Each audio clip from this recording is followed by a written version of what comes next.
Hi friends, I hope you're all feeling good today. I can't wait to tell you this story.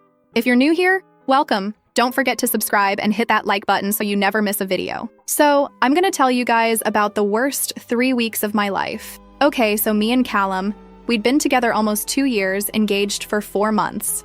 We live in this duplex in Eau Claire, Wisconsin.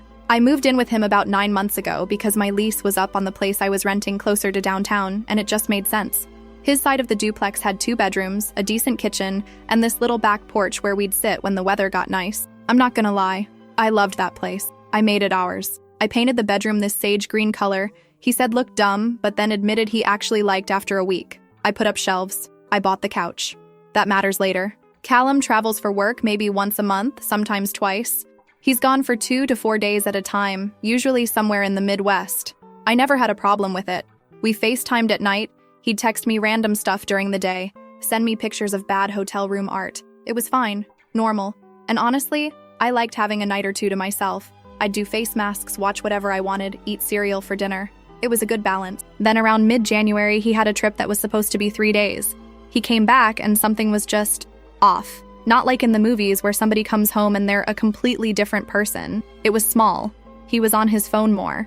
Not like scrolling social media more, but more like picking it up, checking it, putting it down, picking it up again 30 seconds later, and he started keeping it face down, which he'd never done before. I noticed because we had this wireless charger on the kitchen counter and he always just tossed his phone on it, screen up. Now it was always flipped over. I didn't say anything at first because I genuinely thought I was being weird about it. Like maybe I was just in a mood, maybe I was overthinking it because my coworker Nikki had just gone through a breakup and was talking about how her ex had been hiding stuff on his phone for months. So I figured I was projecting. I literally told myself that. I remember thinking, okay, Dana, stop being that girl. But then it kept going. He started coming home later than usual. Not by hours, just by like 45 minutes to an hour. And every time I asked, he had a reason. Stopped for gas, ran into somebody from work, traffic. And every single reason was completely plausible, which is what made it so annoying, because I couldn't point to one thing and say that. That's the problem, it was just a feeling. About 2 weeks after that trip, we were sitting on the couch and I brought it up. I didn't even make it a big deal, I just said, hey, you've been kind of distant lately, is everything okay? And he did this thing where he put his arm around me and said, babe, I'm just tired, work has been insane, you know how it gets. And I wanted to believe him, I really did. So I let it go. Then the next week he had another trip. This one was supposed to be 2 days. He left on a Wednesday morning, and I remember because it was trash day, and I had to drag the bins to the curb myself, which I hate because our driveway is on a slight hill, and the recycling bin has a broken wheel. Stupid detail, but I remember being annoyed about it. He was supposed to be back Thursday evening. Thursday evening comes and goes. Around 9 p.m., I texted him asking what time he was getting in, and he said the meetings ran long, he was gonna stay an extra night, he'd be back Friday. Fine. Whatever. People's plans change. Friday he came home around 4 in the afternoon and I was already there because I'd gotten off early. He walked in and I could tell something was different. Not bad different, just like he was in his own head. He hugged me, but it was one of those quick hugs. Not the kind where you've been gone for 3 days and you miss somebody. I noticed. I didn't say anything, but I noticed. That weekend, things felt normal-ish. We went to his mom's place for dinner on Saturday because she does this thing where she cooks for the whole family every other weekend. His mom, Ramona, is... Look, I'm gonna be honest about her. She's one of those moms who thinks her sons can do absolutely nothing wrong. Callum has a younger brother, Theo, who still lives at home at 23, and she treats both of them like they're still 15. I've always been polite to her, always brought wine or dessert, always helped clean up, but she's never been warm to me. Not cold exactly, just like she was tolerating me being around. His dad, Eric, is fine, quiet, mostly watches TV and stays out of family drama. Classic Midwestern dad energy, just sits there with his beer and nods. So we're at dinner and everything is fine until Ramona asks about the wedding timeline. We hadn't set a date yet. We were still in the early planning phase. And I said something like, we're thinking maybe October, and she made this face. Just this little look like she'd smelled something bad. And then she said something about how October is too soon and maybe we should wait longer to make sure we really know what we want. And I remember looking at Callum expecting him to say something and he just kept eating. Didn't back me up. Didn't say anything. Just shoved more mashed potatoes in his mouth. I brought it up in the car on the way home. I told him I didn't appreciate his mom suggesting we should wait, and I really didn't appreciate him sitting there like a mannequin while she said it. He got annoyed and said I was reading too much into it, that his mom just worries, that it wasn't a personal attack. And then he said something that really stuck with me. He said maybe she has a point. Maybe we are rushing. This was the man who proposed to me. who got down on one knee at the state park by the river and told me I was the person he wanted to build his life with. And now 4 months later, he's telling me maybe his mommy has a point about us rushing. I just got really quiet and stared out the window the rest of the drive. When we got home, I went straight to bed and he slept on the couch. Not because I told him to, because I think he knew he messed up, but was too stubborn to actually say it. The next few days were tense. We were talking, but not really talking. You know that thing where you're communicating about logistics. Who's picking up groceries? Did you pay the electric bill? The landlord said he's coming by Tuesday, but not actually connecting. And the whole time I kept noticing the phone thing, face down, screen tilted away from me, taking it to the bathroom every single time. Okay, so here's where it really starts. About a week and a half after the dinner at his mom's, it was a Thursday evening. I'd had a long day, I was tired, I was heating up leftovers, and honestly just wanted to eat and watch something dumb on TV. Callum was in the shower. There's a knock on the door. I opened the door, and there was Karina. For those who don't know the backstory here, Karina is my older sister Grace's best friend. They've been close since college. Karina has been at our family stuff for years. Birthdays, cookouts, my parents' anniversary party 2 years ago. I invited her to our engagement party back in September because of course I did. She's practically family adjacent. She came, she brought us a nice candle set, she hugged Callum and congratulated us. Normal. So Karina is standing on my porch, and she's got this look on her face that I can't even describe. Not angry, not sad, just like she'd already made a decision about something and was past the point of being nervous about it. She was holding an envelope, kind of thick. And before I could even say hey or ask what's up, she started talking. She told me she was pregnant, 13 weeks, and that Callum was the father. I stood there in the doorway holding a fork because I'd literally been in the middle of eating when I answered the door. I had a fork in my hand. That's what I remember. Standing there with a fork and leftover pasta getting cold on the counter behind me, while this woman told me my fiancé got her pregnant. She kept talking. She said it had been going on for about 5 months. That it started after he reached out to her on Instagram after the engagement party. He'd followed her that night, and she'd followed back, and they started messaging. She said she knew it was wrong, but she had feelings for him, and he told her things about our relationship that made her think we were basically already over. She said he told her I was controlling, that I was jealous and picked fights constantly, that he was only staying with me because of the lease and the engagement and he didn't know how to get out of it. The shower turned off. I heard the bathroom door open. And then Callum came around the corner in sweatpants and a towel around his neck and saw both of us standing there. I have never in my life seen a person's face do what his did. He stopped walking, just completely stopped, like someone had hit pause. And then he looked at me, then at Karina, then back at me, and he started shaking his head and immediately went into this whole thing about how she was lying, she was obsessed with him, she'd been stalking him. This was all made up. Karina didn't even flinch. She opened that envelope and started pulling things out. Ultrasound photos, printed screenshots of their conversations, hundreds of messages, and I mean hundreds, going back months. She had bank transfer confirmations showing he'd been sending her money. She had screenshots of them discussing baby names. She had a video on her phone of them together, and I could tell from the background it was a hotel room. She put it all on the little table we keep by the front door. She laid it all out like she was presenting evidence in court, and honestly, in that moment, she kind of was. Callum immediately pivoted. He went from she's lying to, okay, listen, let me explain to the baby might not even be mine in the span of about 40 seconds. He tried to grab my hand. He said, babe, let me explain. We can talk about this. Just close the door and let's talk about it. I looked at him and I told him to get his stuff. I didn't scream it. I told him to get his things and get out. He started doing the bargaining thing, saying it wasn't what it looked like. It was literally exactly what it looked like. Saying Karina was exaggerating the relationship. Saying the money was because she asked for help with some bills and he was just being nice. Being nice. This man was paying for another woman's apartment and sending her heart emojis at 2 a.m. and planning what to name their child, and he was being nice. I didn't let him finish whatever delusion he was spinning. I went to the bedroom, grabbed an armful of his clothes, walked out the front door and dropped them on the lawn. Then I went back for more. I made 3 trips. His jackets, his shoes, his gym bag. Everything I could carry went out the door. The neighbors across the street were literally sitting on their porch watching. The older couple, Don and his wife. Don had his reading glasses on and a book in his hand, and he did not turn a single page for the entire 15 minutes this was happening. I didn't care.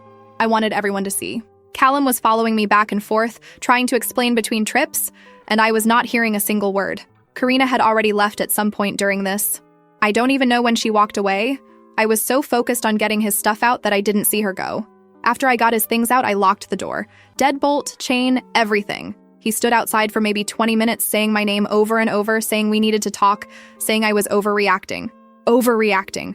His pregnant mistress just showed up with a folder of evidence and I'm overreacting. He eventually left. I assume he called somebody for a ride because his car was in the shop that week. Broken alternator, he'd been using mine, which is a whole other thing I was now furious about. This man was driving my car to go see her. I know it. I just know it. I sat on the kitchen floor for, I don't even know how long. I was still holding that fork. I remember looking at it and almost laughing because the absurdity of it hit me. Here I am on my kitchen floor holding a fork with my fiancé's clothes on the front lawn and another woman's ultrasound photos on my entry table. The next morning, and this is where it gets even better, my phone started going off around 8 a.m. It was Ramona, his mother, and she wasn't calling to ask what happened or to check on me. She was calling to tell me that Callum had shown up at her house crying and that I needed to be reasonable. She said men make mistakes and that a good woman knows how to forgive. She actually said that. She said she didn't raise him to be perfect and that relationships take work, and I needed to stop being so dramatic and let him come home. I told her the only thing she needed to do was come pick up the rest of her son's stuff from my lawn before the next rain because I wasn't bringing it inside. She started going off about how I was being cruel and ungrateful, and that Callum had given me everything. The apartment that we split rent on, the ring that I later found out he made 3 payments on and still owed money on, the life we were building, that he was apparently also building with someone else. I hung up on her, and here's the part that is still eating me alive. I haven't talked to Grace yet, my sister, Karina's best friend, because I don't know what she knew. I don't know if Grace had any idea this was happening. I don't know if Karina told her. I don't know if Grace found out when I found out.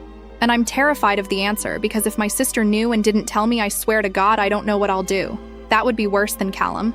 That would actually break me. Grace has texted me twice since it happened. Once just saying, hey, are you okay? And once saying, can we talk? I haven't responded to either one. I can't. Not yet. Because right now in my head, I'm going back through every family dinner, every holiday, every time Grace and Karina were whispering about something and laughing, and I'm wondering if they were laughing about this. About me.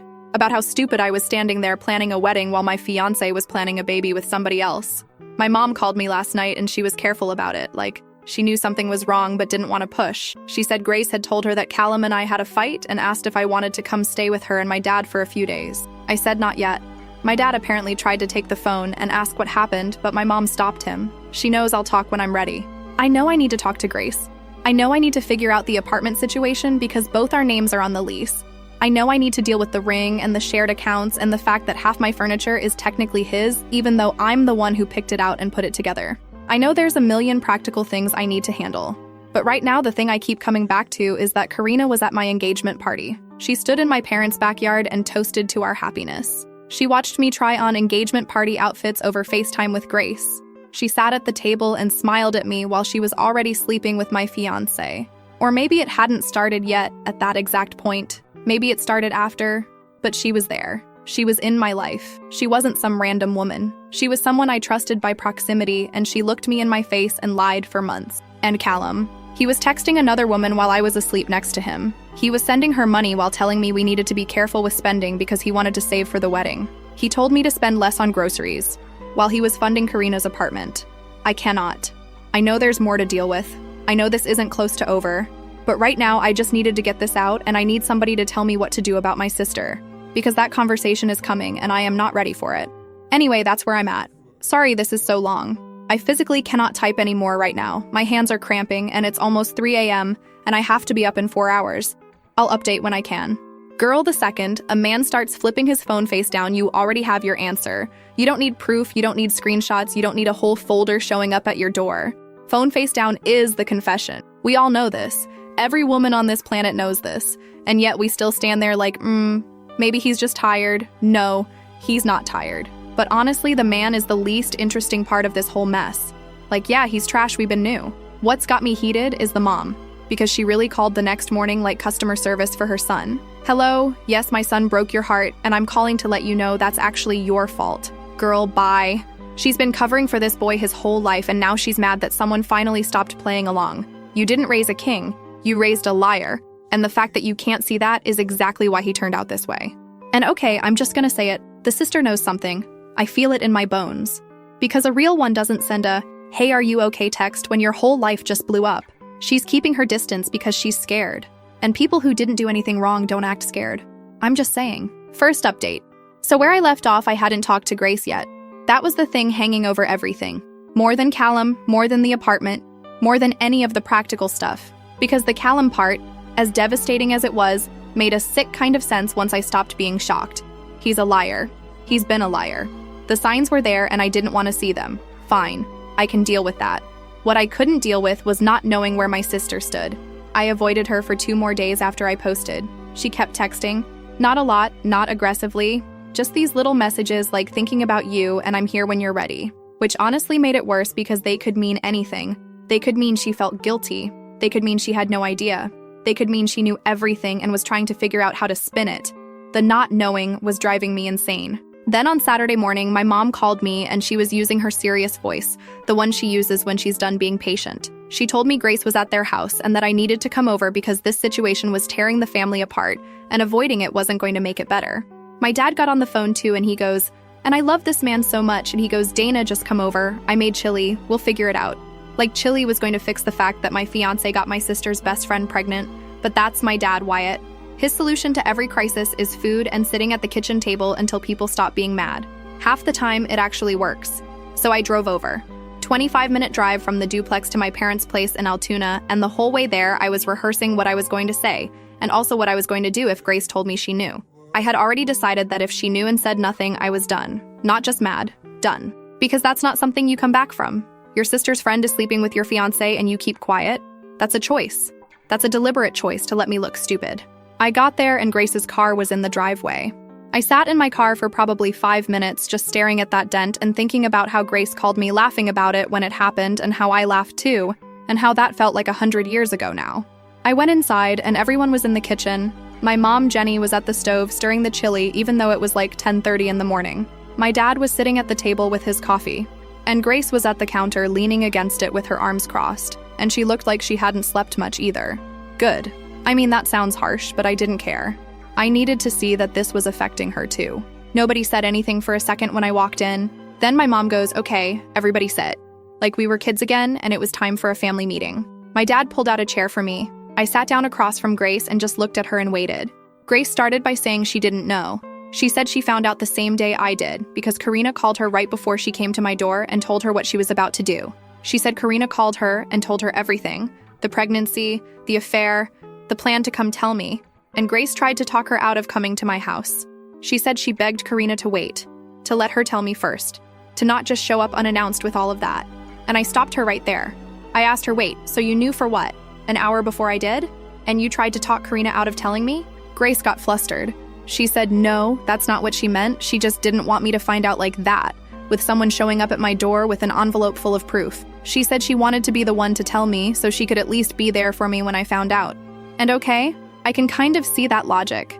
But also, she tried to stop the person who was going to tell me the truth. She tried to delay the truth reaching me. And maybe her reasons were about protecting me, but the result would have been the same. More time where I didn't know. More time being an idiot. My mom was watching us go back and forth and she finally asked Grace point blank, "Before that phone call from Karina, did you have any suspicion at all?"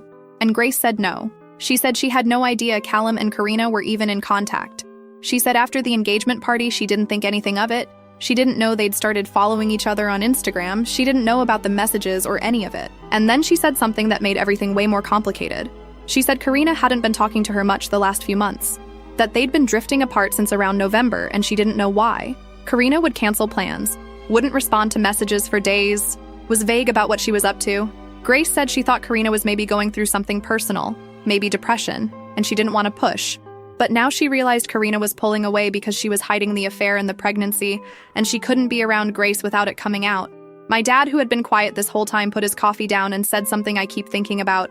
He said, "So let me get this straight. Karina had 5 months to tell someone, and she waited until she was 13 weeks pregnant and couldn't hide it anymore." He said that doesn't sound like someone who felt bad about it. That sounds like someone who waited until she had leverage.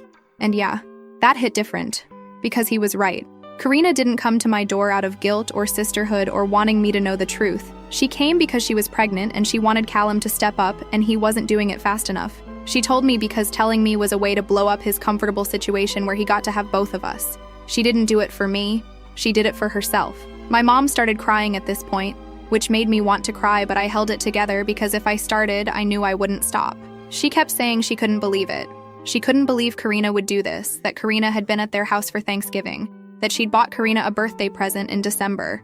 And honestly, watching my mom process it was almost harder than processing it myself, because my mom is the kind of person who trusts people completely. And when someone breaks that trust, she doesn't get angry first, she gets confused. Like she genuinely cannot compute why someone would be that deceitful. I get my anger from my dad.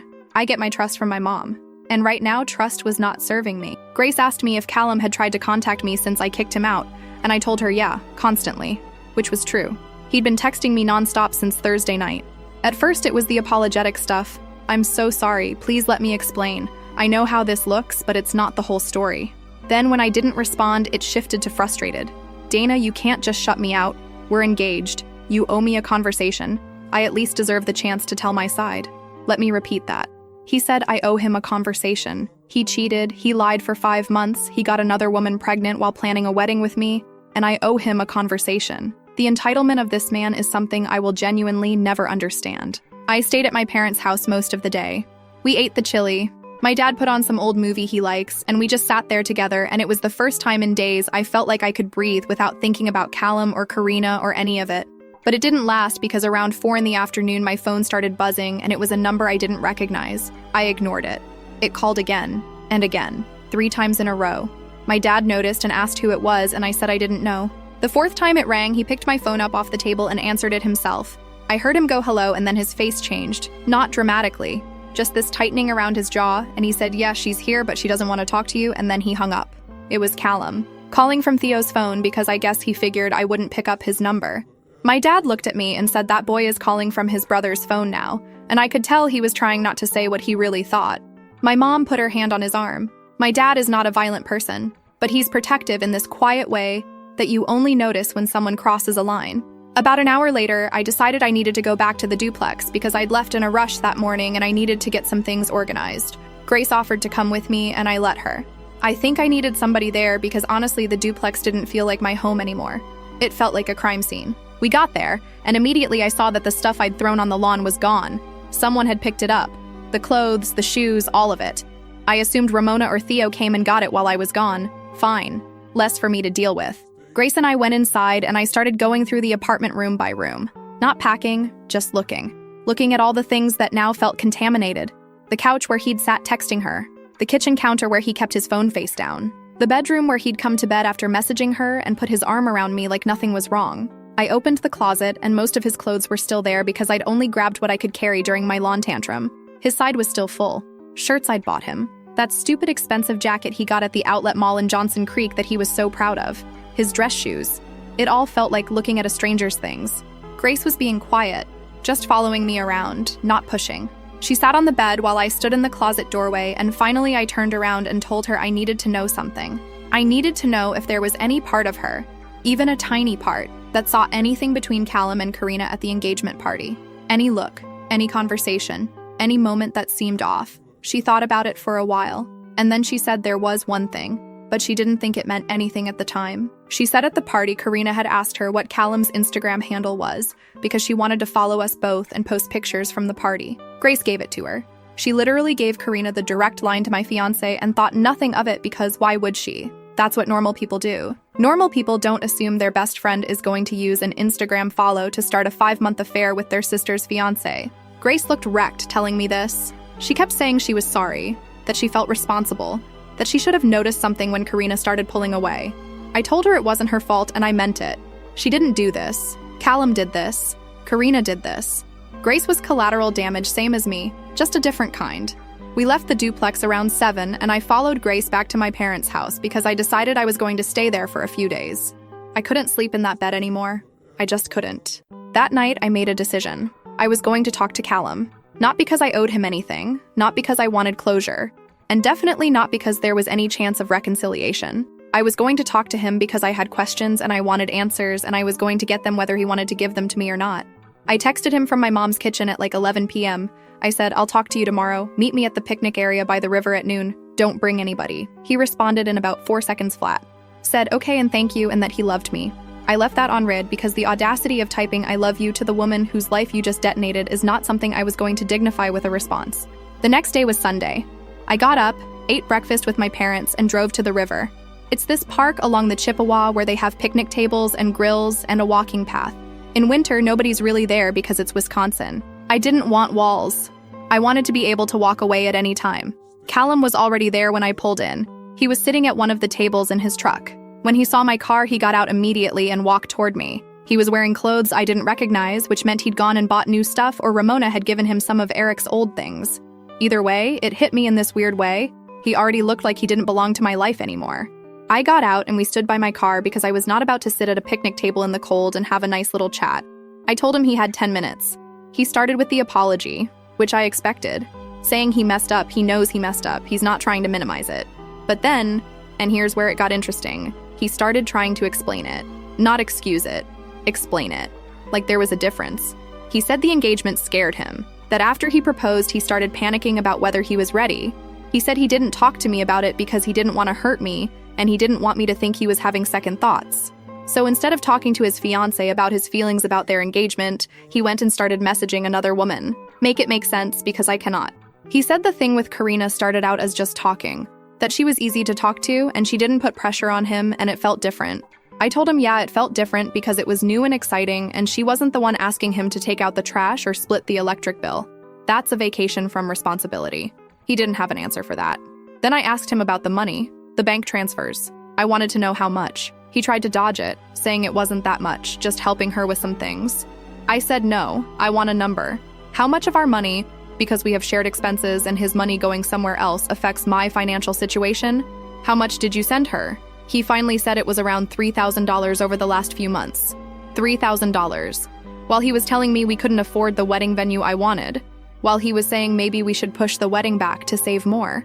While I was packing lunches instead of buying them at work to try and contribute more to our savings. He was sending $3,000 to the woman he was sleeping with. I asked him about the baby. Was it his? He said he didn't know for sure, and he wanted a paternity test. I asked him if he'd been using protection, and he gave me this look like I'd asked something inappropriate. I told him I don't care if you're uncomfortable. I need to know because this affects my health. He admitted he hadn't always been careful. So now I get to go get tested for everything because this man couldn't be bothered to use basic protection while cheating on me. Add that to the list of things I get to deal with because of his choices. I asked him flat out, "Do you love her?" And he said no. He said it was never about love. And I told him that actually makes it worse. Because if he loved her, I could at least understand it on some human level, like sometimes people fall in love with the wrong person. But he didn't love her. He did all of this. Destroyed our relationship. Got someone pregnant. Blew up multiple families. For what? Because he was scared? Because the engagement felt like too much pressure? That's pathetic. I told him that's the most pathetic thing I've ever heard, and I meant every word. He tried to touch my arm at one point, and I moved back so fast I bumped into my car door. I told him, "Do not touch me. You don't get to touch me." He put his hands up like I was pointing something at him and said, okay, sorry. Then he said something that I genuinely did not see coming, and this is the part I've been turning over in my head nonstop since it happened. He said his mom knew, not about the pregnancy, but about Karina. He said Ramona found out about 2 months ago because he'd gone to her for advice. Imagine going to your mother for advice about your affair. And she told him to end it quietly and never tell me. She said what I didn't know wouldn't hurt me, and that the important thing was the engagement and the wedding and keeping the family together. She told him to stop seeing Karina, make sure she stayed quiet, and move forward with me like nothing happened. So when Ramona called me the morning after Karina showed up, telling me men make mistakes and I should forgive him, she already knew. She'd known for 2 months. She wasn't just being a protective mom defending her son in the moment. She was actively helping him cover it up. She was telling me to forgive something she'd been hiding from me. And suddenly every side eye, every comment about us rushing the wedding, every weird vibe I got from that woman made sense. She wasn't worried about us moving too fast. She was worried about the affair coming out before he could clean it up. She was buying him time. I didn't say anything for what felt like a long time after he told me that. I just stood there in that freezing parking lot by the river and let it settle. And then I told him we're done. Not just the engagement, not just the relationship, but any version of him that exists in my life. Done. I told him I'd figure out the lease situation, but he was not to come back to the duplex unless I told him he could come get his remaining things. I told him I didn't want to hear from Ramona ever again, and I told him that whatever happened with the baby and Karina was his problem now, and I wanted no part of it. He started getting upset, not angry, but this desperate kind of panicking, saying I was throwing away everything we had over a mistake. I told him a mistake is forgetting to switch the laundry. This was a choice he made every single day for 5 months. 5 months of choosing to lie to me. When I got back to my parents' house, I told them what he said about Ramona. My dad got up from the table and went outside without saying a word. My mom followed him. I could see them through the kitchen window standing in the driveway, and my mom had her hand on his chest and I could tell she was trying to keep him calm. My dad came back inside about 10 minutes later and all he said was, "That woman is not welcome in this house or near this family." And that was that. Here's the part that's still unresolved and is going to be its own entire situation. Grace called me later that night and told me Karina had been posting on Instagram. Subtle stuff. Nothing naming Callum directly, but stories with pregnancy content, captions about being strong and choosing herself, a photo of baby books on a table.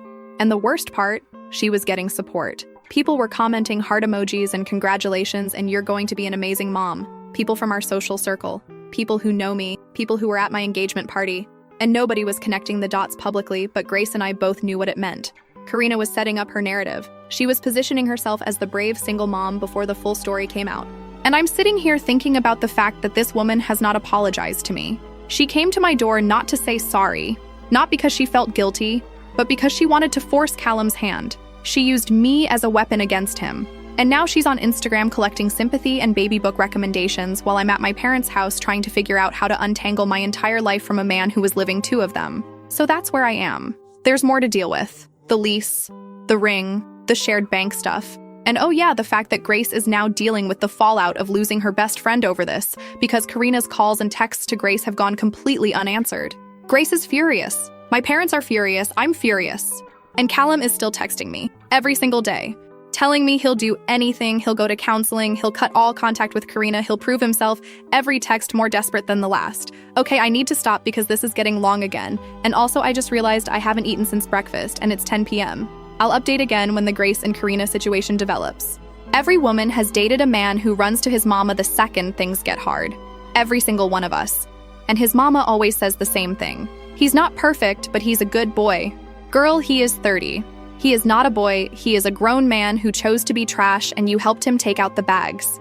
I'm so tired of men who say they were scared. Scared. Babe, you know what I do when I'm scared? I eat ice cream and watch a movie. I don't go start a whole second relationship. Fear is not an excuse, it's a confession. You're telling on yourself. You're literally saying I knew this was wrong and I did it anyway, but please feel bad for me because I had feelings about it. No, absolutely not. His mom is the funniest part to me though, because she really thought she could manage this like a PR crisis, just contain the situation and move forward. Ma'am, this is not a spilled drink, this is a baby. You can't sweep a whole human under the rug. But she was gonna try, she really was gonna try, and that tells you everything you need to know about how this man got this way. Last update. All right, last update. I know I keep saying I'll be brief and then I write a novel, but I'm genuinely going to try to keep this one tighter. So the Grace and Karina situation I mentioned was brewing. It exploded. About 4 days after my last update, Grace went to Karina's apartment. She didn't tell me she was going to do it. She just did it. Found out later from my mom that Grace had been stewing for days about the Instagram posts, about all of it. And she couldn't take it anymore. She drove to the apartment, the one Callum was helping pay for, by the way, which Grace didn't even know was in the same complex where Karina used to live with her old roommate. And she confronted her. And from what Grace told me afterward, it did not go the way either of them expected.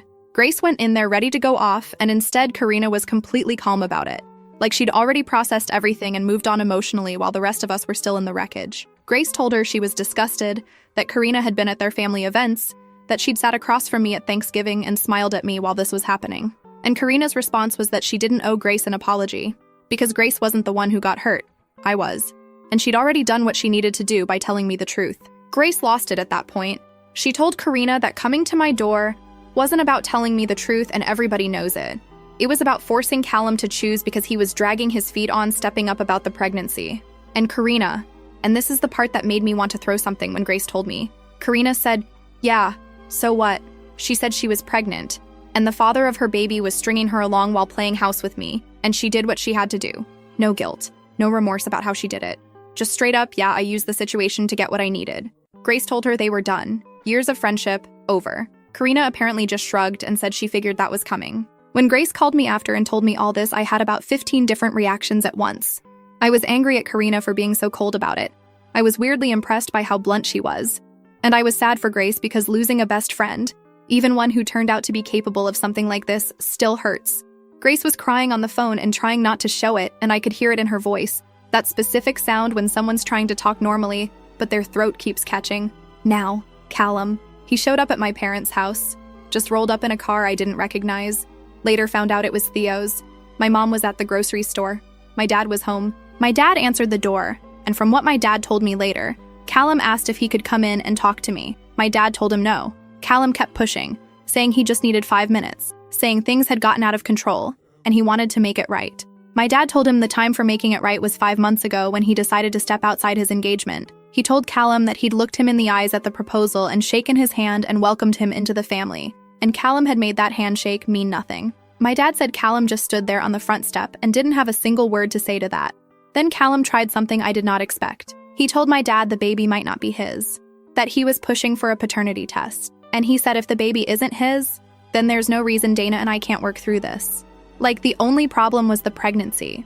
Like, if Karina wasn't pregnant, then the 5 months of lying and sneaking around and spending money on another woman and telling her I was controlling and our relationship was basically over, all of that would just be fine. If the test comes back negative, we can just pick up where we left off? Are you kidding me? My dad told him to leave and Callum left. When I got back that evening and my dad told me about it, I could see how much it was wearing on him. My dad is solid, always has been, but there's a difference between being strong and being unbothered. He was sitting in his recliner with the TV off, just staring at the wall, and when I sat next to him, he put his hand on top of my head like he used to when I was little and said he was sorry he didn't see it sooner. I told him nobody saw it. That's not on him. The next day, I went back to the duplex to start actually packing my things. I'd been avoiding it, but I couldn't stay at my parents' house forever. I called the landlord and explained the situation. Not all the details, obviously. Just that we were separating and I needed to discuss breaking the lease or taking my name off. He was decent about it. Said I could be off the lease within 30 days if Callum found someone to take my spot or agreed to cover the full rent himself. One less thing to deal with. I was in the middle of wrapping dishes and newspaper when I heard a car pull up.